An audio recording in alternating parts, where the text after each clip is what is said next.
Good morning.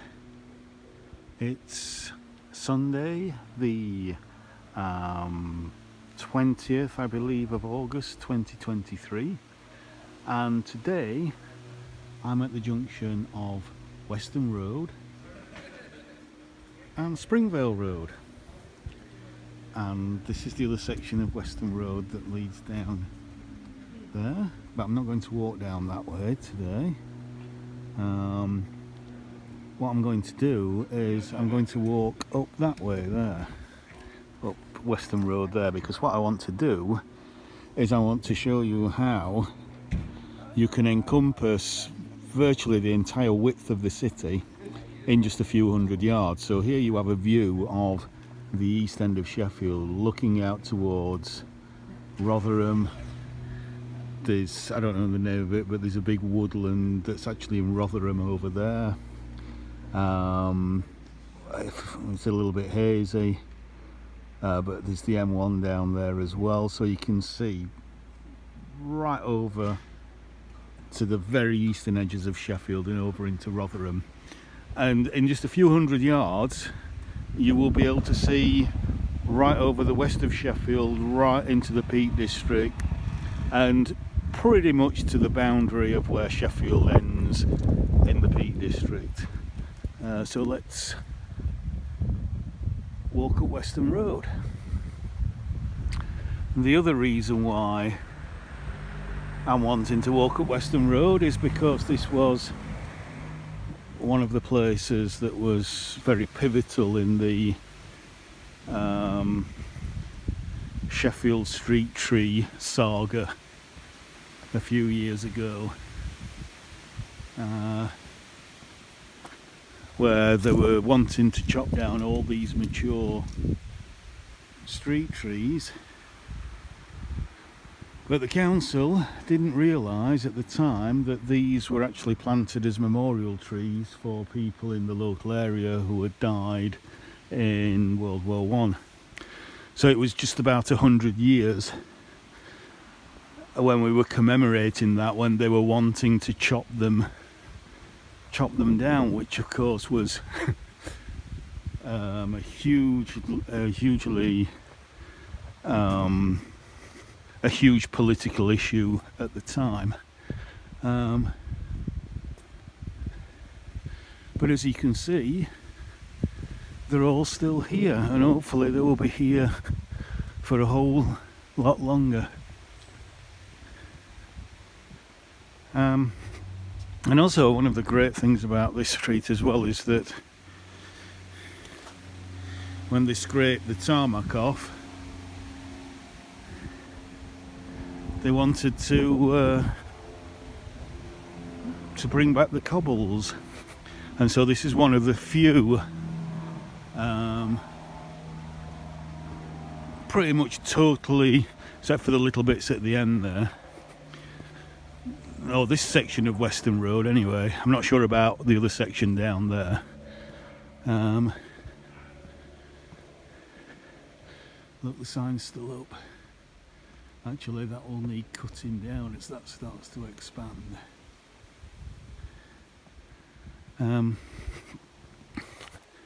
But yeah, they decided they wanted to keep it cobbled, and of course having a cobbled street, as you will hear from this car going past any moment,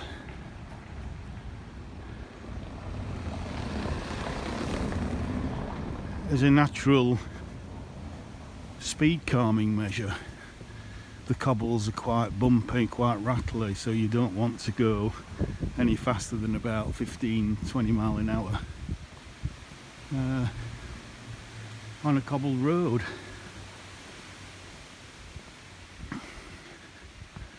And certainly as a neighbourhood street, you don't want to be travelling any quicker than that.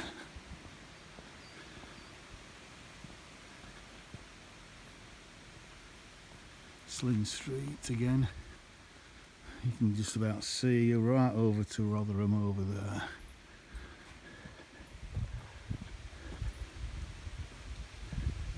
Let's just cross over onto the other side.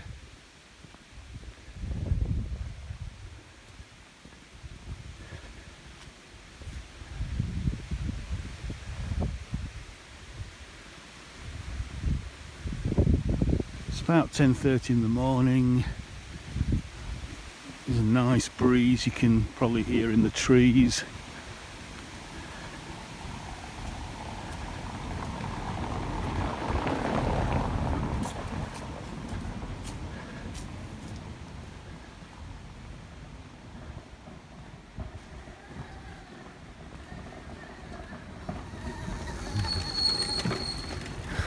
They're enjoying the ride.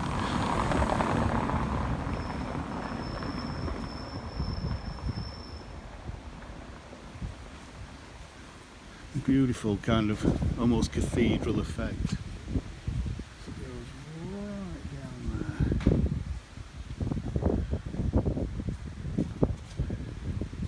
Pretty much all the way to Broomhill, I believe. But we're heading in a westerly direction.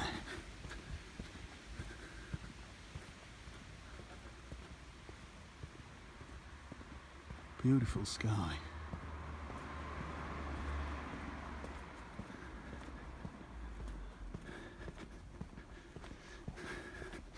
And there is a reason why I've chosen kind of mid to late August to actually do this walk, and hopefully you'll be able to see when we get to the end of this street, Longfield Road. There's Crookes, the main Crookes shopping area.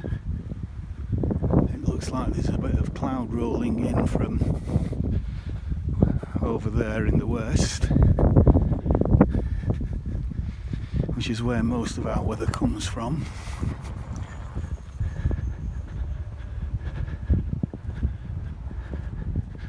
But hopefully the sun will stay out for another few minutes. You might be able to hear the wind. Now it's quite exposed on here. It almost acts like a wind tunnel because it faces pretty much due west, east to west, or west to east, whichever way around. So you just come from some really nice kind of middle class Victorian villas, you cross over the road and this is much more of a kind of working class terrace street.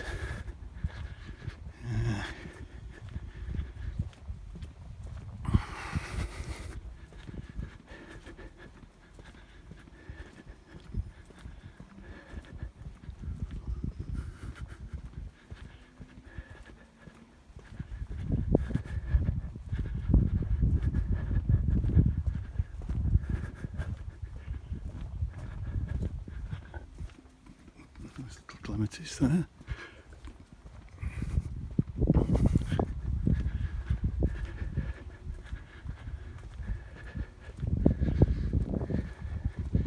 Lovely berries on that road there. Absolutely stunning.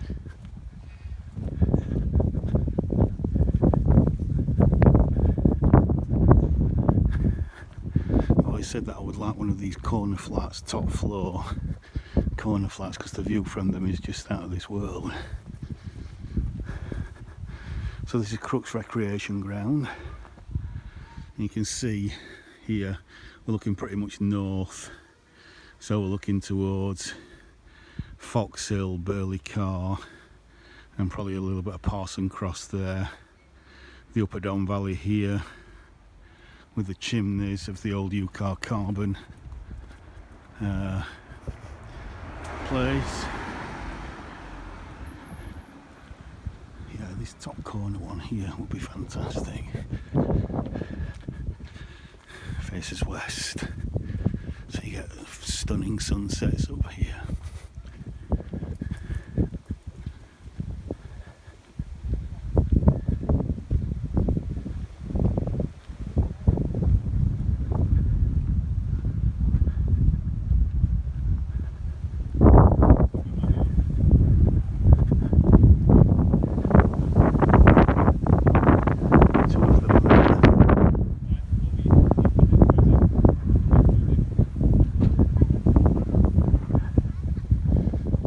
This is Crookes Recreation Ground. So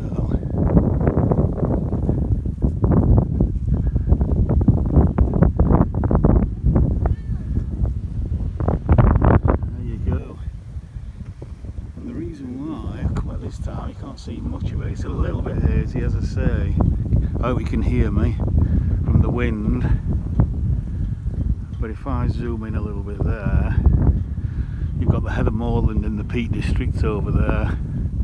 And pretty much, if you see that little pointy finger, little bump on the horizon right over there, that's pretty much the western boundary of Sheffield. Kind of Marjorie Hill, you can't really get much further than that and still, well, you can't get any further than Marjorie Hill and still be in Sheffield. That is officially the edge of Sheffield.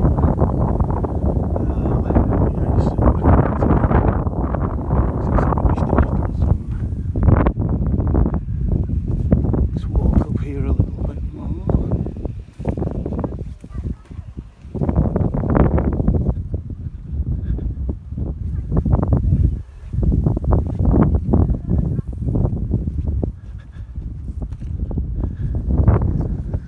So here we have the Rivelin Valley, along here, Rivelin Valley, and all that area there, that housing is Stannington with the Harrods flats there, and the valley between Stannington and what is Loxley over there, there's Loxley. So that valley there, you can just see a little bit of a reservoir there, Dam Flask, that's the Loxley Valley, and then we're looking towards Wisewood. There, and then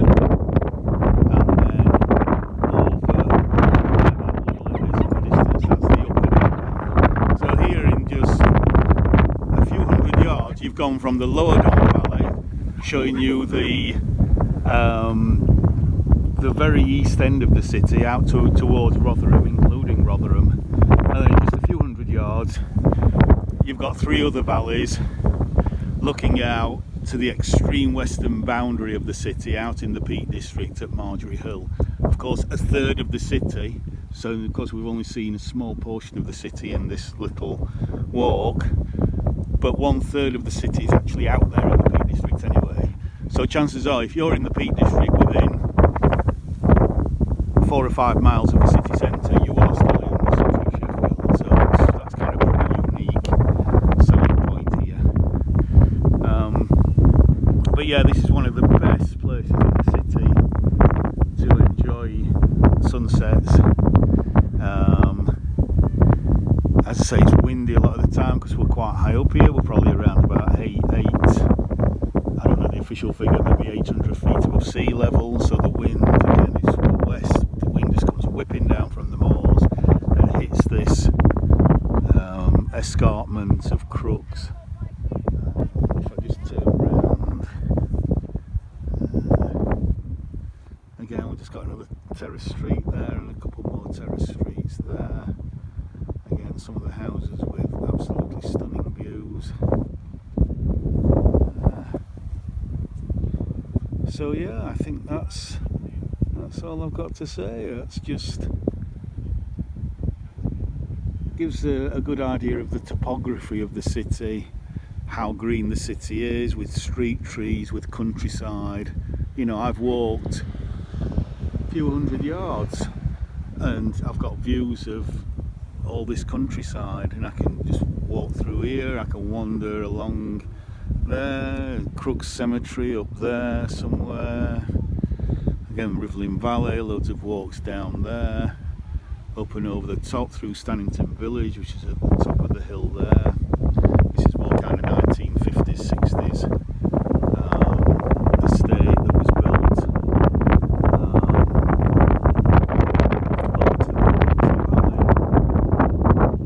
so yeah, so again, Wisewood, very much a social housing area, just there. You can see